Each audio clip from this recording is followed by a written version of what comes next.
Bonjour à tous, je reviens aujourd'hui vers vous après 2 semaines d'absence quasiment sur mes vidéos sur ma chaîne YouTube. Tout simplement parce que j'étais en attente entre guillemets des résultats de mon écrit sur le concours de rédacteur principal et du coup donc la bonne nouvelle c'est que je l'ai eu, je suis admissible. Donc là j'ai mon oral qui est maintenant dans 2 jours. Je le passe mercredi et donc je reviens vers vous parce que en ce moment je suis en train de réviser mon oral et j'ai passé des oraux blancs. Ce qu'il faut savoir, c'est que dans une précédente vidéo, je vous avais dit que j'allais faire une présentation chronologique dans mon exposé là de 5 minutes. Même si c'était pas trop conseillé, mais parce que je voulais quand même le peaufiner, le faire en 2 blocs, etc. Donc ça pouvait être présentable, c'est ce que m'avait dit un membre de jury en tout cas.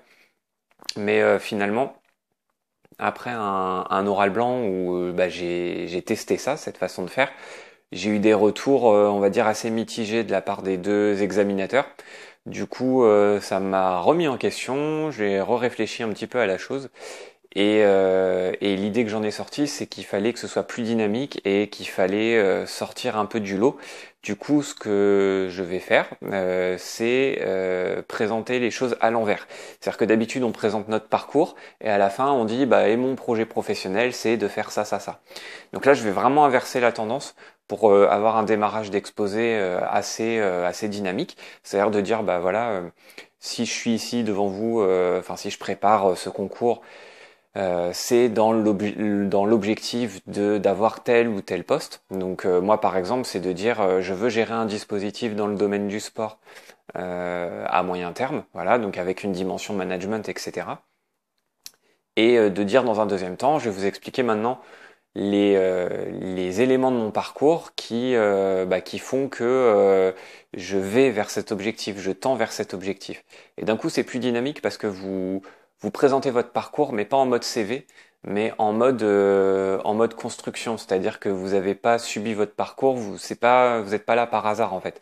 C'est-à-dire que vous avez un objectif depuis quelques années, un objectif bien sûr en lien avec la territoriale, avec le fait de vouloir bosser dans la territoriale, et que vous avez construit votre parcours, que ce soit professionnel, de formation ou même d'autres parcours. Par exemple, moi je vais parler un petit peu de mon parcours associatif, pour dire voilà tous ces éléments là vous amènent vers votre objectif dans la territoriale.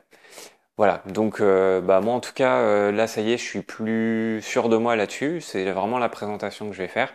J'ai fait des tests du coup sur un deuxième oral blanc et là les mêmes examinateurs m'ont dit que c'est vraiment c'était beaucoup mieux comme ça, beaucoup plus dynamique, que l'attention était parce que 5 minutes c'est quand même assez long hein, parler pendant 5 minutes si vous n'êtes pas intéressant, les gens vont se faire chier et puis derrière vous aurez une sale note. Donc c'est vraiment pas l'objectif.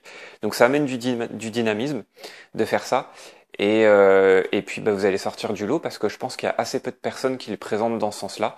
En tout cas, le jury là qui m'a écouté, c'était une surprise pour eux. Ils n'avaient jamais eu de présentation dans ce sens-là. Et ils ont trouvé ça super. Donc du coup, moi je vais faire ça. Et puis, écoutez, je vous ferai mon retour parce que je sais que la plupart d'entre vous, vous le passez plutôt à Paris ou dans d'autres villes où ça va être plus tardif. Donc, je pense que moi j'aurai mon retour de l'oral avant que vous passiez le vôtre. Donc du coup, j'hésiterai pas à laisser une vidéo pour vous dire si finalement c'était une bonne technique ou pas. Voilà, je vous laisse là-dessus et puis je vous souhaite bon courage si vous êtes en train de réviser votre oral. À très bientôt.